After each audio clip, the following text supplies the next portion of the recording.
Ah, there you are. Hey, listen, it's time for another exciting episode of the Re-Up. Man, we coming to you live and direct. From my home to yours. You know what I'm talking about?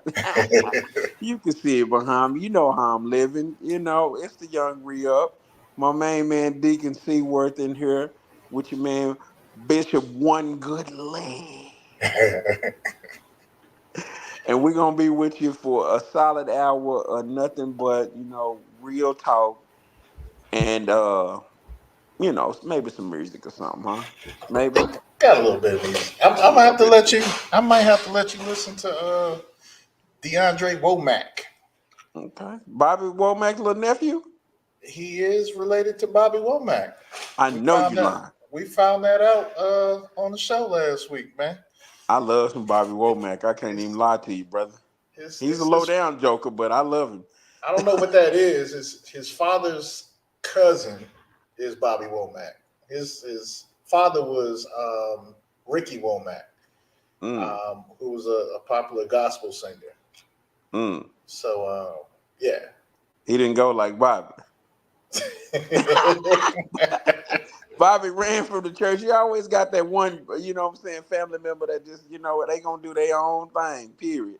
Hey man, but Bobby was singing them real love songs, man, and that's what Last week, that's what we talked a little bit about, man. Like we Yeah. need more Christians singing about real love in R&B, because this love music out here nowadays is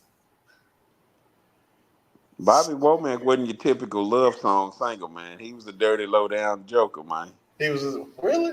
Yeah, oh yeah. What's the Bobby Womack song? Maybe I'm missing. So the song I'm referring to is I Think You Really Trust Me Too Much. Oh, Yeah, that was one of his songs. okay. And what was Basically, that? it's about, what I'm saying, him getting with his best friend's wife. Mm. Yeah, Oh, yeah. yeah. That's gonna cause some problems, man. Oh yeah. Oh yeah. That's gonna be Yeah. some problems. Is it still his best friend if he's getting with his wife? I mean, I think I think the relationship changes after. I'm sure it takes on a different dynamic for sure, but I'm just saying, up until that point, they was best friends, and he say, um, basically, I trust him, and he trusts me with his life and everything like that, and we've been through some of the, the ups and downs and stuff like that, and then he's like, but I don't think he should leave me alone with his wife, Yeah. Yeah, man. He's a singer, man. So I might see if I can pull up his song. He was on that the X Factor. He tried out for that, and recently he just decided to go ahead and kind of step out in faith and start singing. So he got a nice little song out there um, called Step on the Floor." It's like a little two step song, like Okay. line dance song. You know what I mean? Yeah. So we I might you might let you hear a little piece of it. That's what's up, man. Yeah, you gotta go and put that on, man. You know what I'm saying?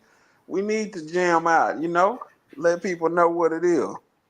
I tell you what, though, before we get started today, our sister Tanya Baker has an event happening on the 24th, and she came. What was that, about a month, 2 months ago, and Right shared, about. yeah, shared a little bit about it. So what I will do, I'm gonna play her advertisement, but when we get back from that, I'm glad I got you on the show, man, because tonight, because I'm sure you saw the topic. I named it "Faith in Action" and how Christians can lead in social justice movements, basically. So, Mm. this we in a very highly politicized political environment right now. Um, a couple things kind of spurring this. I mean, I've heard people make comments that if you're um, not voting for Donald Trump, you're not a Christian. And I've heard people on the other end, if you're not voting, Democratic, you're not a Christian. And so, um, I really want to talk about, um, what does it really look like to be a Christian? Like, how did Jesus, move with different social injustices, and did he depend on the government? Did he, where do we get this thing from, to where our politics is dictating our, tries to dictate, because my Bible says that I'm a Christian because I believe in Jesus and that he died on the cross, for my sins, and he was resurrected. Like, that's what my Bible say. It didn't say nothing about who I voted for. So, I want to talk about it, and I want our audience to get in on the conversation, and let us know their thoughts about it. So I got some questions. I got some comments, and I know Dion got some comments on it. The DNC going on right now, so it's perfect timing. What Yeah. you got some thoughts about all that? Oh yeah. Oh yeah. So let me play this real quick, and I might play it again later on in the show, because I want you guys, look, in my bio, in the description, and if you're on YouTube, in the description, if you're on Facebook, um, go to iamtanyabaker.com and go get you some tickets, man. This is going to be a really good show. So I want y'all to check this out real quick. This is Tanya Baker talking about that show. Hey everybody, it's me, Tanya, and I first want to say thank you. Thank you to all of you who are already supporting the live recording that's coming up on August 24th. You've already gotten your tickets, and I'm so thankful. I'm excited and looking forward to seeing you there. Now, for those of you who are still waiting, what are you waiting for? Go to the link in my bio and make sure you get your tickets for the live recording happening at the Wiley Theater on Saturday, August 24th. I already told you we've got Jabari Johnson and Jonathan McReynolds, and I've even got a couple extra guests in my pocket waiting to announce. So make sure you get your tickets today, and I look forward to seeing all of you celebrate with me at the live recording August 24th. She got some extra guests in the pocket. Dion, you popping up there, man? You dropping some jokes, man? What's up, man? Man, listen. She better not let me get that microphone. I'm gonna tear the stage down. Hey, man, you been writing in that book? Dion got this notebook, y'all. You get that notebook, boy. You got Listen, jokes for days. listen, you get that notebook. I'm gonna be sick. Where's that notebook? Ah. I love it, man. Nah, man, I got to see you back on the stage, man. It's been a minute. Yeah, It's been a minute. Got to do us a comedy show or something, man, because need some laughter. Need some laughter in this world, man. we do. We We do. do. Sometimes, laughter is therapeutic for the people that, what I'm saying, see me when I do my thing, but it helps me too. So I tell people all the time, sometimes I gotta laugh to keep from crying, man. You know what I'm saying? Because, you know, you can feel down, but at the end of the day, what is it really gonna help? You know what I'm saying? Wallowing in your sorrows and everything. You can laugh and try to keep on, because you got to keep on pushing. You got to keep on moving forward. You can't just sit there and just, oh, woe is me, because you ain't getting nothing done. It ain't gonna So help at with the end of nothing, the man. day, man, get up, get you a laugh, and keep moving forward. That's all I can tell you. Hey, amen, man. Um, so like I said before we got into I guess, commercial break. Um, this morning, man, I woke up and this was on my mind, and I think it's on my mind because again, like I said, the political climate has been it's been crazy, man. It's been crazy over probably the last decade, man. Um, ever since Obama got in office, it's it's just really been you know this this thing, man, this undergirding of political power struggle. You know what I mean? And a lot of stuff is being unveiled. You could probably speak to this. Like we felt like we made some strides and stuff like racism and things like that, but it seemed to you know still be under there. Like living large and in charge. But all of that started coming out. I think more and more in the politics. It's in our social, you know, um, a social construct here. Especially in the United States. You know what I mean? And I would say, we probably see remnants of it all over the world, or different aspects of it, or a different, part of it all over the world. But my concern and my focus always is on how the church responds to things like that, right? And how we're supposed to respond to it, and how we're responding to it right now. So, a couple of things, in question. Like I said, I've seen, videos, I've seen commentary about, if you're if you're a Christian, you can't vote for somebody who is pro-choice. You can't vote for someone that um, is, you know, I guess what LGBT. I don't know what you say. LGBT accepting. I don't know how you phrase it. Um, those are different things that I think some of the prevalent things that I hear about why a conservative person wouldn't vote for someone like Kamala, or a couple of months ago would have been Biden. You know what I mean? And then on the other side, we can't have people. We I would say as a Democrat that the same could be said. Why are we voting for someone who doesn't support the poor, or help the poor, or help people in need of health care, and things like that, right? So the question to me is, you know why, as Christians, do we depend so much on who we vote for to dictate how we address these social issues?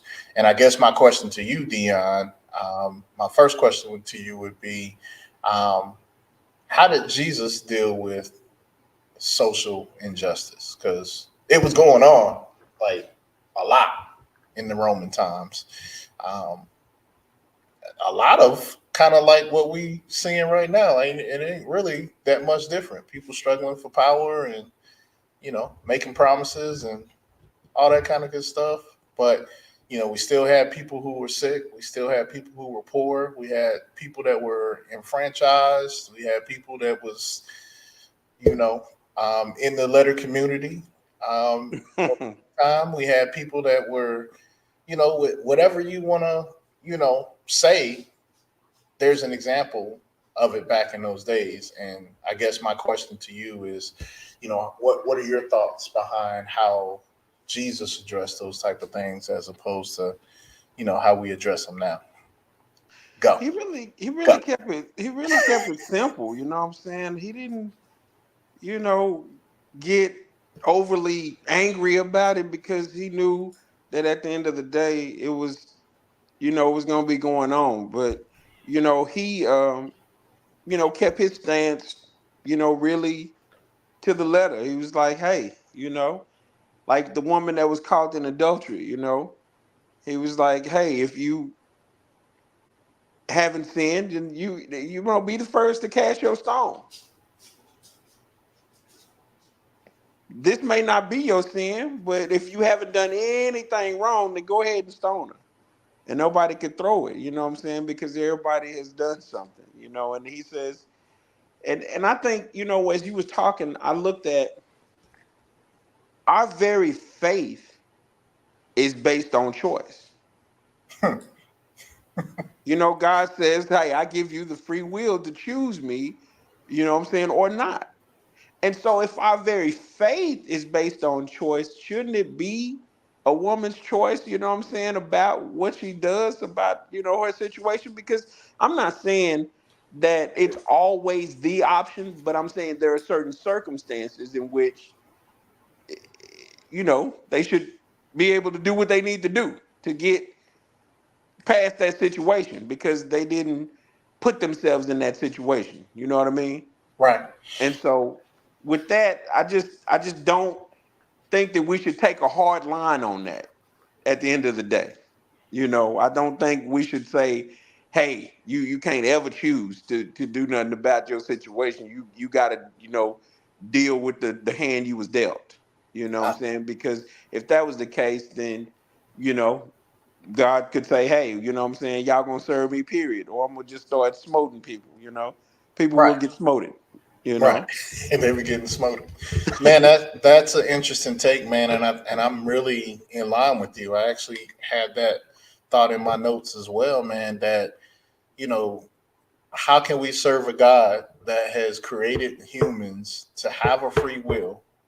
He wanted us to freely choose him, and then we want to make laws to restrict people and guide, I guess, their decision making process. Um, because even taking that thought further, man, God can give us free will. Um, and I had this conversation with someone the other day, and I was sharing with them that, he gave us this free will, and people look at the law and Ten Commandments and all of those things as God, trying to put rules on us.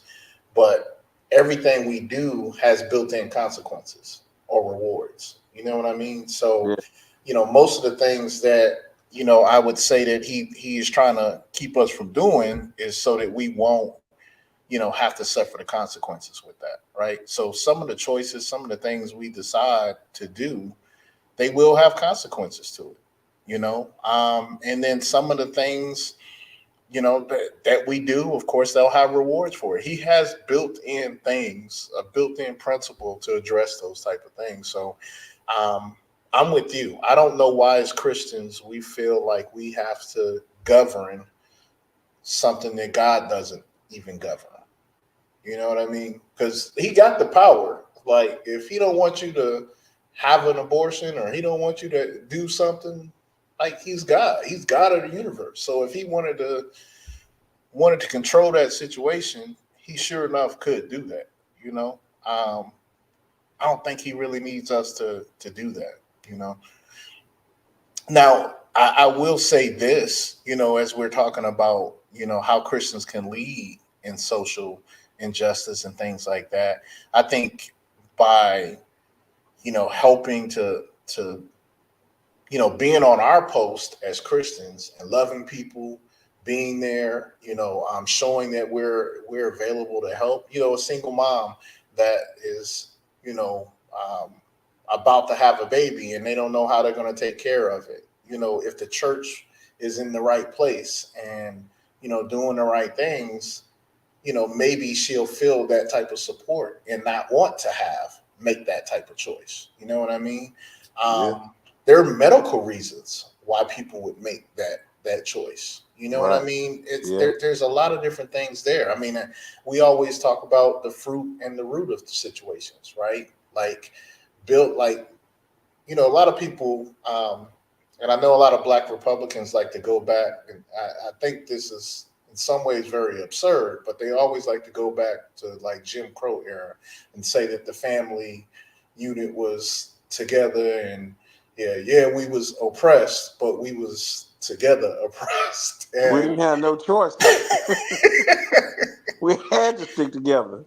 right. And I think even that, the empathy and the understanding of what was really happening there doesn't make it doesn't make a lot of sense to me. You know what I mean? So when I hear different things like that, I heard a young man this week, and he was interviewing a black Republican man, and he was talking about just kind of like a sidebar, but I think it'll hopefully drive home the point. But he was talking about like before, you know, um, before was it the Freedom Act? What was the act that was like 1964 or something? Lyndon B. Johnson, Hmm. the Voting Rights Act or something. I don't know. There was some act that was you know written in, but before then, we had he was bringing up the fact that we used to have like Black Wall Street, and um, you know, and as he was saying that, I was like, um, yeah, Black Wall Street was a thing, and it was a really good thing, but people of a lighter persuasion didn't like that, and they came and burnt down Tulsa, what we know is Tulsa right now, and um, yeah, didn't let us build nothing back at that point, and that didn't have anything to do with policy. That didn't have anything to do with Democrat or Republican.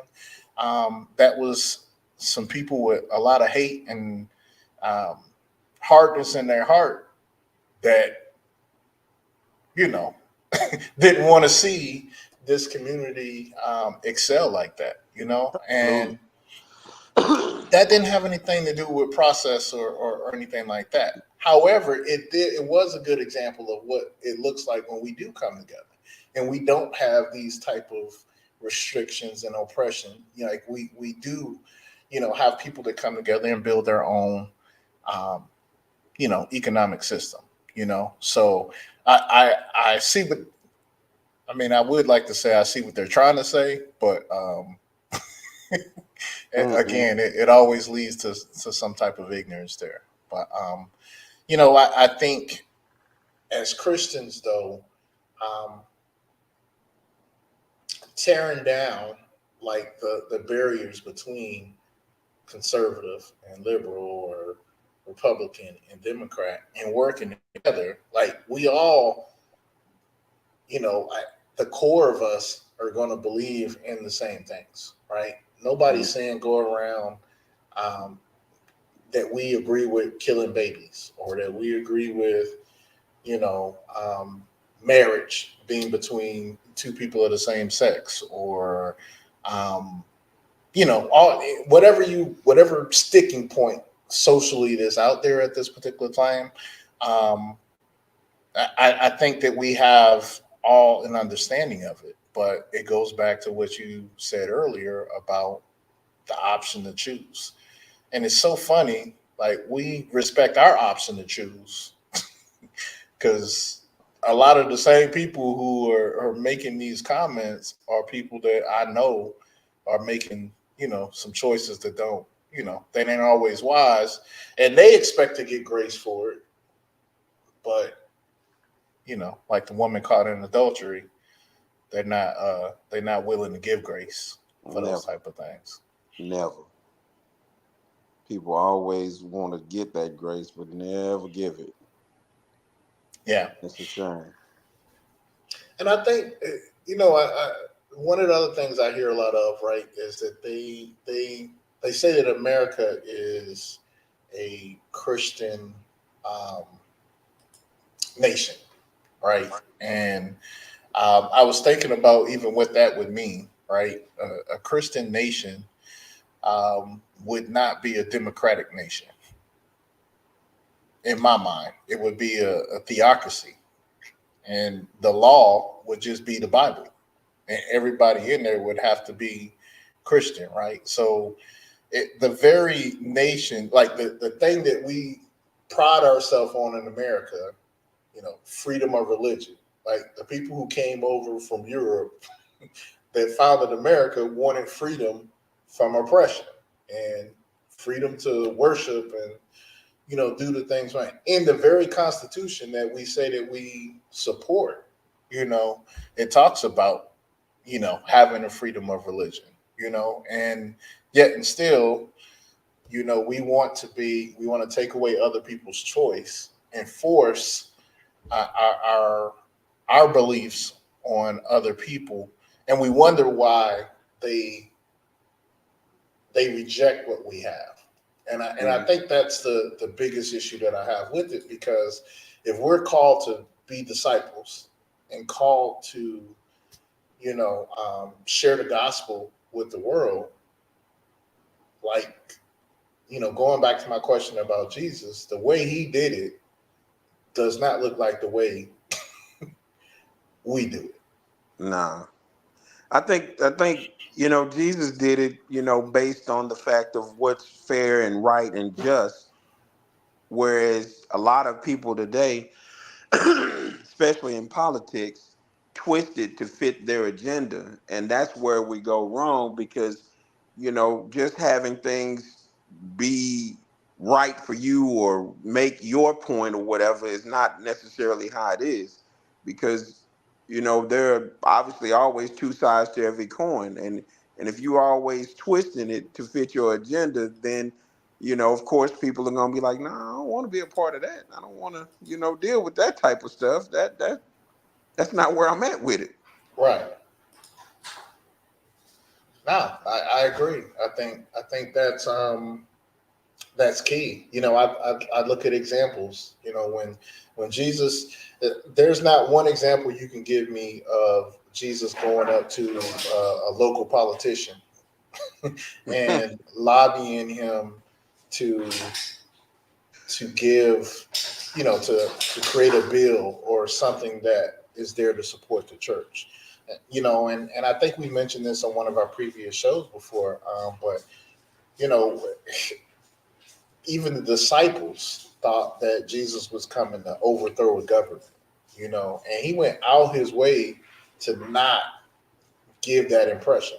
You know what I mean? Like, he didn't get, I can't think of any politics he really got involved with. Now, the Pharisees and Sadducees were definitely into politics. They were definitely into, the power struggle of things, lobbying with the Romans to have power over, their people, with the law and with all of those different things. So that's the closest thing I can see to what we're dealing with right now, in our era of time.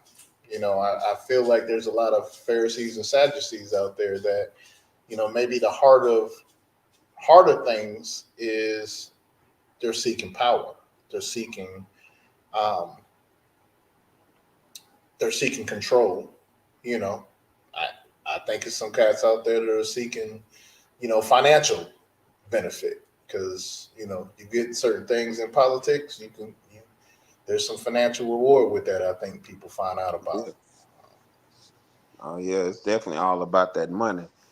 Um, one of the things that Jesus said that is so telling to your point was, render unto Caesar what is Caesar's, but render unto God what is God's.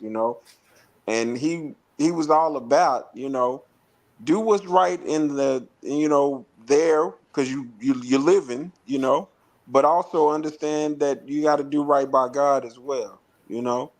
Obey the laws of the land, but also obey God's laws. He wasn't out here advocating for people to just, what I'm saying, observe their Christianity, but also to observe the rules of where you at. I mean, you got to live day by day. You don't want to be out here getting shot for being radical. Right. They didn't have guns back then, but they'll beat you to death. They'll stone you out. They'll stomp you out or whatever they needed to do to get you done. But he was basically saying don't go against your regular living situation to follow me. You know what I'm saying? Keep in mind that you need to be a citizen as well. Yeah. And that's where it's at in these days. And understanding that we have a responsibility as Christians to observe, God's laws and everything like that. But we also are citizens. We can't just, you know, drive out into the middle of the intersection and start preaching. you know, we want people to get the message, but don't do it like that. You know what I'm saying? And I think that was the main thing he was saying is that, go forth and deliver the message, but don't obstruct people to do so because that's not what it's about. I don't obstruct you all to follow me. As God would say, I give you the choice, and I want you to be able to extend that same courtesy to people and give them the choice of whether or not to listen to what you're saying about the gospel. You know what I'm saying? Don't force it on them. Yeah. Is I guess long and short of what I'm trying to say. No, I agree. I agree completely, man. And I think you know, again, the issue that we have, as a body is we focus too much on trying to force people, to do those things. And a couple of practical things that when I look at Jesus's walk with this. And before I continue, I want to preference this. I am in no way, and I know Dion is in no way saying that we shouldn't do our civic duty, right? What I am doing is putting there's a delineation between our civic duty and our body of Christ called duty. Yeah, Our civic duty is to vote. Our civic duty is to you know try to put the best person in office, um, that will, you know, put things in place that are going to help our families and help our communities and help our, certain causes. But um, when I say all of that, I will also say that those aren't those policies or those things don't circumvent our call to go out in the community as Christians and really represent who Christ is. You know what I mean? And to help the homeless, to you know be there for the weary.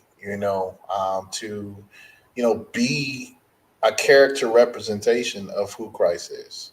You know, and share that good news for them. And I think, you know, that is the example that I see in Jesus. Like everywhere he walked, he didn't have to, people, I think, I hear people, they have this fear of, oh, they're going to take away, our right to go to church or to praise God. Like that's the fear that I'm hearing propagated to the church. And even if that was the case, because there are other countries, like the stuff that people are talking about here in America, there are Christians in other countries that really do have to pray in private. They really do have to sneak away and read their Bible and have worship service and commune to God. Like, and they still do it. You know, yeah, and I'm they very still serious do it, about it. and they're very serious about it. Yet Right.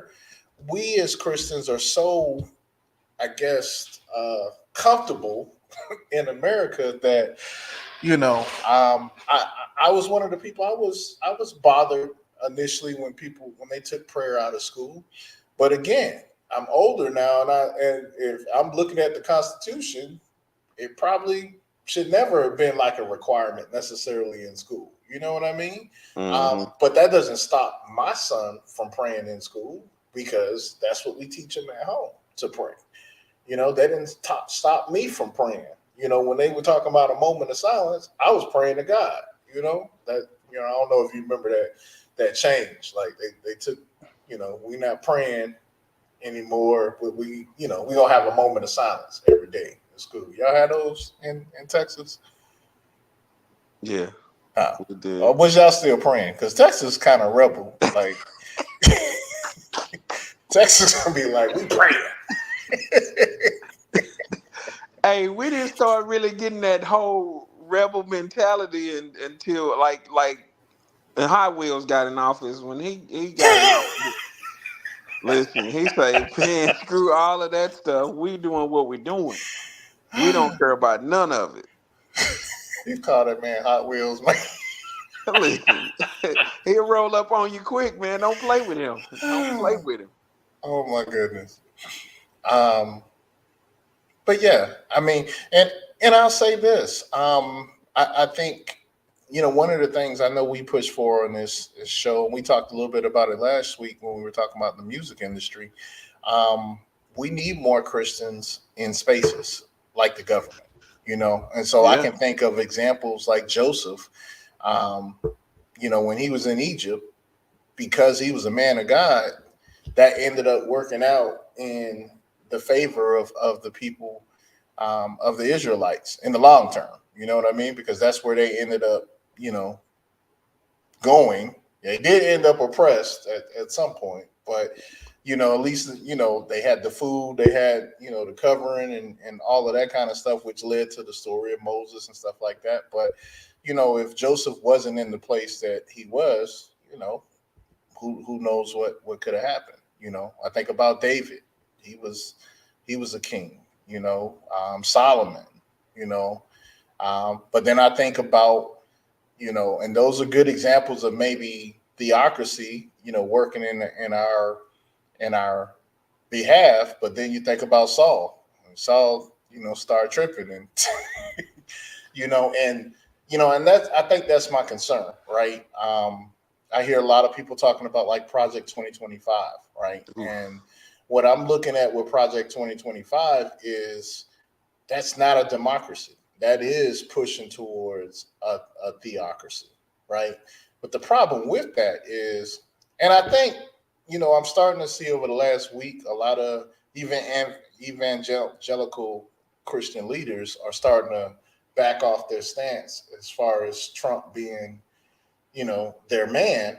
Um, and I think that's a good thing because when you give that much power and theocracy to like one man, um, the real intent comes out eventually. As soon as your plans don't align with my plans, you just gave me the power to do whatever I want to do. And I see that being the case. And honestly, Dion, you're just looking at like revelations Mm-hmm. and some of the Mm-hmm. things that are expected to happen. Right. It may not happen now, but I feel like it's the growing and the uttering of people, wanting to have that type of power, and wanting to have that type of situation that will lead to other things. And again, as Christians, do we have the fortitude to to pray?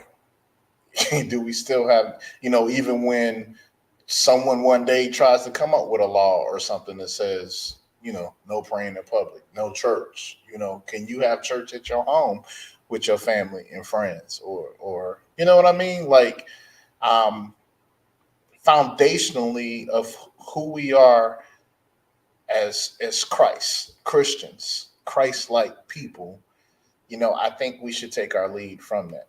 Like you like to tell that story about how Jesus was kind of, the Pharisees was trying to get him and he was scooping. It wasn't his time to get got yet, and he was kind of moving through the crowd. You know, Yeah. um, that's oppression. Like Jesus was in a whole different circumstance than we're in. We have a lot of freedom at this particular point, and I feel like we're not taking full advantage of it. I feel like we're very spoiled, Yeah. here in America. We're looking for the government, we're looking for the easy way out of doing things when God has put ministries in all of us, um, assignments in all of us to go out. And if we were really effective and really, on our assignments, a lot of the stuff that we um, want the government to do for us, probably would be in a better situation. I think you'd have less um, people, making choices um, about pro-life, or people probably wouldn't even be in that situation if we didn't have a generation of people who had to grow up in single-family households, and moms or dads who had to figure it out. You know, if the church would have been in its place in the previous generation. And then in the previous generation, didn't have to deal with sharecropping. or in the previous generation before that didn't have to deal with slavery. You know what I mean? Like all of those different things um, affect how we do things and how we handle things now. You know, I hear people talk all the time. Oh, especially in the black culture, that black men aren't in the household. Well, again, you can go all the way back to slavery, where that was a mandate. That was a policy to take the black man out of the household. And you wonder why there's a phase of a mentality like that. You know, Mhm. so Yeah, the people now and the spoiledness and everything comes from the fact that everybody's concerned with their character. Don't say nothing. Don't start talking about me. They don't want to be talked about. But like you just brought up, uh, Jesus and people living in those times, they were living under threat of being stoned. They weren't just throwing those rocks to touch you, like they were like literally throwing those rocks with some force. Like you had to really, that was really something to worry about yeah, just for their faith. There are people now in some of these other smaller countries that are under threat of being stoned or shot because if of they what they come out and believe. say, "Hey, I'm a Christian." They like immediate, real consequences, life consequences. You know what I'm saying? And we worried about getting talked about. We worried about who's saying negative things about us or, "Oh man, don't say." Listen, it's bigger than that. Who cares if these people talk about you for being a Christian? These people are under threat of death and they still are representing for God or whatever. And we can't represent because we don't want nobody talking about us. It just, it blows my mind sometimes, when I look at how, blessed we are, but how spoiled we act, like entitled and all of that. Like, we need to get up, get out, and get something. Don't let the days of your life pass by. You need to get up, get out, and get something. 'Cause you and I got to do for you and I. I'm sorry, I got to mute because I'm my telling you, man. Listen, he got something to say about it, and he gonna add his 2 cents. I mean, I think he hears you, and I think he's in agreement with you. What sign you say? He be Hey, that's my dog. that's it. That's your. Literally, that's my dog, man. Yeah, man. I completely agree with you, man. I think we have, we have some work to do. Definitely as Christians. So let me ask you this: what are what are some practical ways you think as Christians we can get involved in social justice issues today, and not have to depend so much on government government issues? Like, what are some practical things that you think of or you've seen, people do or implement that are really effective at changing, some of these social things that we find near and dear to our hearts as believers. We got to first be firm in our selection. You know, as the young people say these days, stand on business. We have to let people know where we stand and why we stand there. Um, I think that's important because when you do that, people don't bring certain things around you. That repels a lot of the stuff that you would hear if they don't know your stance. Now, once people know your stance and how you feel about things and where you're coming from with it, like I said, a lot of that extra and periphery stuff, what I'm saying, will just kind of dissipate because they know I can't bring that over there with him. He ain't for that. He ain't gonna go that way. He don't want to hear none of that.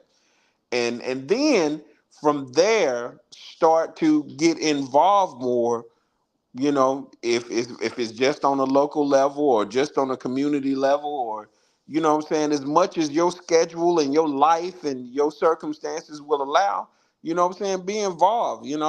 Being passive, what I'm saying, never really gets the job done. At the end of the day, you have to get in there in the trenches, even if it's just on a small level, and get your voice heard, and see if you can start people in going in that direction with you. And that's where movement starts. Somebody standing up and saying, hey, I don't like this, and I don't want this to continue. And somebody else saying, yeah, I don't like it either. I want change as well. I want to see this and this happen. And so, at that point, we all can move and mobilize and get things happening. But until somebody, i.e., what I'm saying, us, stands up, then, what's going to get done? Nothing. Yeah, I would say, and I think that's the key point. Like, I would recommend to anybody that's listening to this, to Dion's point, find out what you're passionate about. If you're passionate about pro life, then get involved with things like adoption. Um, get involved with men's ministry, single parent ministries, or create. If you don't have that in community, create that.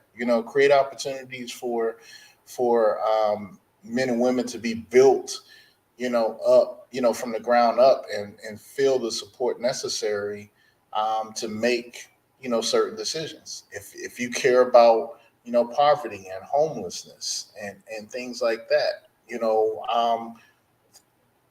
those are kind of telltale signs as to what part of the body you might gravitate to the most, right? And one of the things that you might have, a heart to address the most. Like, if you care that much about it, that means you probably have some innovations and some tools and the motivation to do something about it, and the cop out of just, well, I'm gonna vote for such and such because such and such said that they were going to do X, Y, and Z.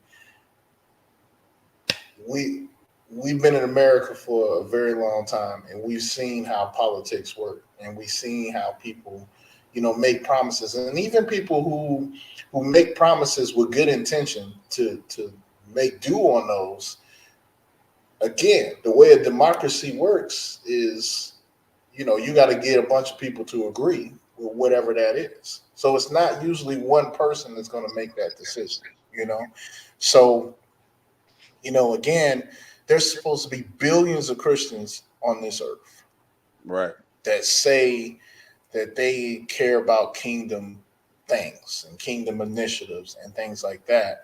However, we don't see billions of Christians out there in the community, making a difference like that. Most of what I see is we go to church on Wednesday. Sometimes we go to church on Sunday. Mm. Some people, they go to church every day that week. They in the church, but they're not in the community. They're not Mm. addressing, the things in the community that need to be changed. Like, my Bible tells me that, once we, God, works on us enough, we're supposed to go out into the world and make disciples. We're supposed to go out in the world and give the good news. And so, the other thing I would say, this is another take I have. I think as Christians, we hide in church sometimes. Mm. Like, we don't trust ourselves to be out in the world, so we just go to church. And I'm speaking from personal knowledge. There was a season in my Right. life where I didn't trust myself and so I'm running to church every time the door is open because that was the only place that I felt like I could be connected to God. You know what I mean? And Mm-hmm. and that's a religion. A Mm-hmm. religion will make you feel like I have to be in the temple or I got to be in this place in order to operate and be under God. So then you have to be there all the time, right? But once you start having a relationship with God, you realize that He's with you always. That He's with you when you come home. He's with you in your car. He's with you when you go to the grocery store, or he's with you when you're out talking to different people, about different things at work or whatever. And so now at that point, the more your relationship builds with him, your character changes, and then you walk into these dark places, some dark places, and you bring light to it. You bring, your influence to it. And we need to have more of that happening than, you know, voting for, whoever we think is going to fix it for us, and then hiding, behind our religious or our doctrinal beliefs. Yeah, yeah. Yeah. We cannot possibly hope to get anything accomplished. Saying just talking to church people. We cannot. Because at the end of the day, supposedly, the church people already got the good news. So why are we talking to them about anything concerning being involved in this life? They supposed to know already, and so it's incumbent upon us to make sure that we keep in contact with people who need this life, who need to to have that change, not only in their personal faith, but in their community. At the end of the day, that's where all the change is going to happen. That's where you're going to start to see things turn around, and people helping one another. I talk to people on a daily basis about why we are the only race that can't get things done, and it's because we don't love each other fundamentally. What I'm saying? Black people do not love each other. Black men don't love black women. Black women don't love black men. We don't respect the family structure and dynamic. We don't uphold, you know, coming together collectively as a group to achieve a common goal. That's foreign to us, and it's not foreign to these other races, and that's why they have economic empowerment, and that's why they can get things done. They're respected, in the economic world. We have the most economic power of all races, but we don't get the respect because of our choices, that we use the money for, i.e., Gucci, Polo, and Cadillacs. um, we don't use it together to affect our community, i.e., buying businesses and banks and economic drivers, what I'm saying? And we don't understand that together we can accomplish so much more. We could definitely change the real estate game if we just come together. But we're so afraid that our brothers and sisters are going to have more than us, that keeps us and hold us back from being all that we could be. And that's sad because we have the chance. If we would get together and do some things, we wouldn't have to go and try to get the respect from what I'm saying, our white brothers and sisters. They would come to us. They would ask us to be a part of what we're doing. They would what I'm saying, come to us respectfully and say, hey, can we do this? Can we put these projects in place or what have you? But we don't have that because we can't come together. And I'll say this. I'll even add, to what you're saying. I think it's even bigger than just. To your point, there is a mindset in a lot of our communities, right, in the Black community. But I think that mindset is broken down the more we break racial barriers, and we break society barriers. And here's what I mean by that, right? I grew up in a neighborhood where, again, I saw one thing, I was taught one thing, and that's all I knew, right? And that's how a lot of people grow up. Whatever community you're growing up based off of how your community teaches you, right? As Christians, though, and I heard somebody say this: one of the most segregated days of the week is Sunday, right? Um, as I've grown up, I've been around a lot of people, a lot more people who think differently, who look differently, who react differently to me. Um, and not, now I'm in my late 40s, and I'm understanding that, making money and then just saving it is not just a thing to do.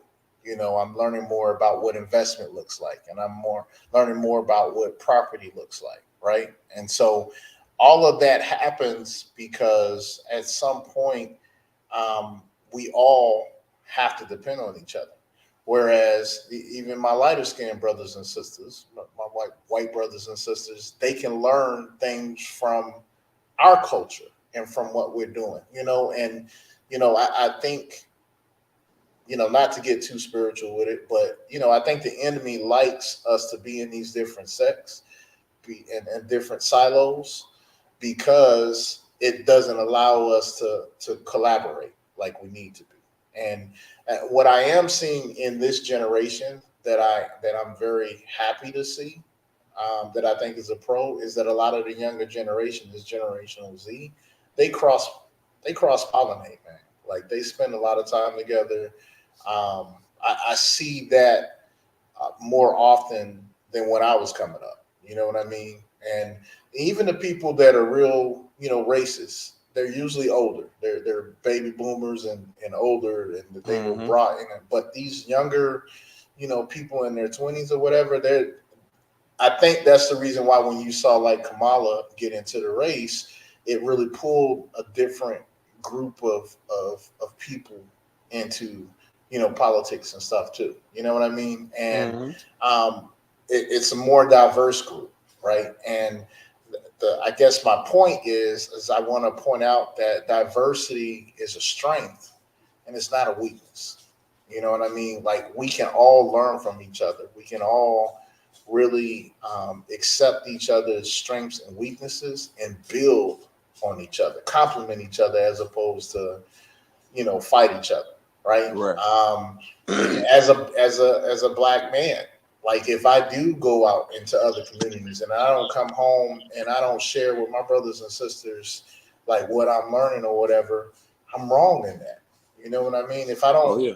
raise my sons to think differently than how I thought, or growing up, then I'm wrong for that. You know what I mean? And so, bottom line for me is, if anything, if we should experience that type of unity and that type of love anywhere, it should be in church. You know what I mean? Right. We should be able to cross racial barriers. We should be able to cross financial barriers. We should be able to cross whatever social barrier you want to know. We should be able to come together and learn from each other and grow from each other. But again, going back to what started this whole conversation, we want to control things too much. We want to have power over certain things. Mm-hmm. We have people to get this information, and then they go off and they keep that information for themselves, and they don't give back. Right. And it doesn't even have to be a financial give back. Again, just give me the information, and I let me apply it at that point. So I think that's super important. Dion, I didn't even get to tell you this, before the show, but before we end, I wanted, because this whole concept, this whole thing, for the last 9 years, I've been writing a book about, and I've been putting all of these thoughts together, all these scriptures together, to express, I think, the power of unity in the church, right? So I finally finished it this weekend. Um, I finished it a while ago, but I've been tweaking it and putting it in a concept. But I got my first ebook coming out this weekend on the 24th. I'm gonna go ahead and release it. It's gonna be free for everybody because I really want everybody in the church to get it, to experience it, to see some of the scriptures, some of the concepts that you and I were just talking about today, or kind of weaved in there about how to break down silos and why we need to break down silos and really become more unified as a church, um, so that we can have more influence on the world, right? So I do want to use this last minute or so to let people know, go to my website, and I'm gonna pull it up real quick. Um, but go to my website and support this, read this, give me your thoughts. Um, I am going to release a paperback version of it. There's more to come with that, later. And then I got something special I'm doing with the cover, that I think people can be a part of. But I want to just make sure that I'm offering this to everyone, because I think as a church we'll have more power if we operate in unity as opposed to um, you know anything else.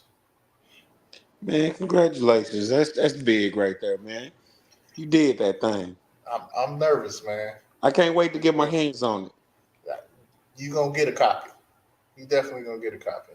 Yeah. And this is how everybody gets a copy, right? Again, go to my website. It's www.jagape.com. And I'll take you right to the page. There's a page called the Body of Christ. I'm gonna put this link in our description. But if you go to that, it just has a breakdown of, kind of a vision that I have, that we're all different parts of the body of Christ. We got the hands, we got the feet, we got the torso, the body, we got the arms, all of that. And all of us got different responsibilities, within the Bible of Christ and the body of Christ. And just like the Bible says, an eye can't tell an ear that we don't need you, and all of that kind of stuff. I see a lot of that stuff going on, So I speak to that in this book, and kind of what we can see, in society. So all you have to do is go to this page, um, go to this part right here. It's a brief little survey here where I'm just going to take your name, your information, ask you a few little brief questions, and then when I get that from you, I'll send you a link to the ebook, right? And then it's a special thing that I want to do with the cover of this book. Um, Everybody who signs up for this and signs off for me using their picture, I'm going to create a mural for the actual um, cover of the hard copy book that I send out, and I want y'all to be a part of all of that. As many faces as we can get. I want millions of faces, up there, to really represent the body of Christ. So I'm excited about it. Um, Go ahead, Deacon. Go ahead. Go ahead with your bad self, man. God, I appreciate it, man. Now, maybe next week y'all can interview me. I can tell y'all a little bit more about it. Don't Y'all, start all that yeah, cussing next week when we interview, because we're going to ask the hard questions. you know, okay, all We're going to right, dig into you. dig in there, man. Dig in there. So, any final thoughts? Man, just keep your armor on, because these streets definitely are trying to take us out. Well, I told you I was going to let you listen to a little bit of DeAndre Womack's "Step on the Floor." So let me play a little bit of that for you, and then we're gonna go head out.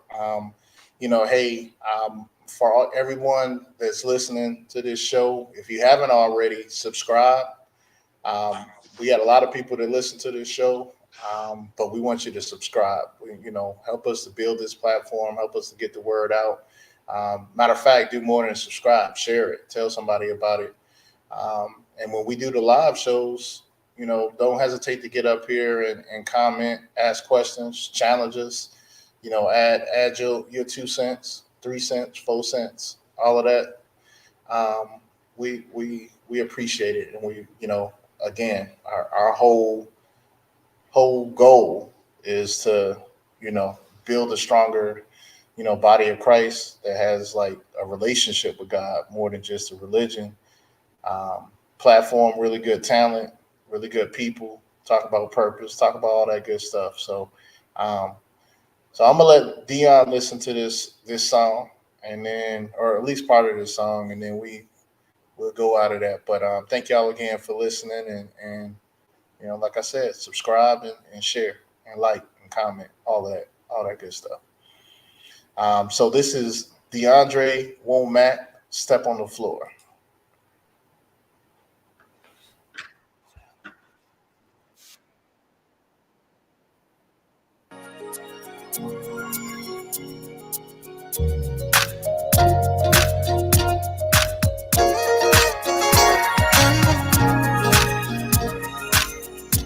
They're making a dance for this, Dion. Come on. Two step. Come on. Two step. Come on. Don't stop. You're moving like a fantasy. Well, I've been dreaming of you here with me. And here you are.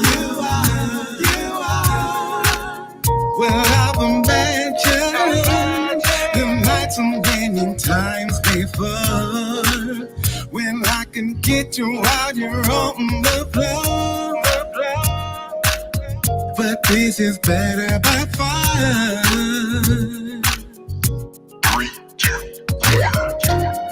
Step on the floor with me, my love. We'll dance a dance that we call love, love, love, love.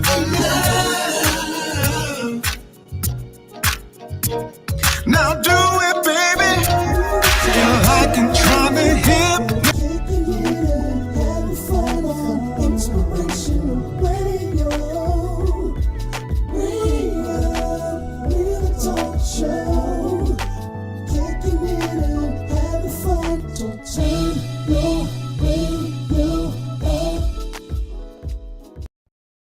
Why your face look like that, man? I was thinking.